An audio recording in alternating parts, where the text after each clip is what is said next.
یہ جو اندھیرے ہیں، ڈارکنیس، اس کو ہم اس طرح سے سمجھ جائیں گے کہ جب ابھی کائنات تخلیق نہیں ہوتی، صرف رب موجود تھا، تو اس وقت اندھیرا تھا، اور اس اندھیرے ہی کو ہم عالم ہاہوت کہتے ہیں۔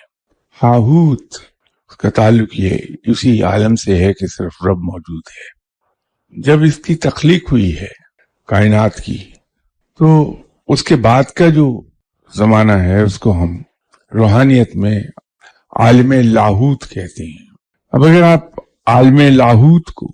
دیکھیں تو اس کا تعلق ایسا لگتا ہے اللہ لا آتا ہے، عالم وجود میں آیا، وہ عالم جبروت تھا، ایک عالم ملکوت ہے، یہ وہ عالم ہے جہاں فرشتے رہتے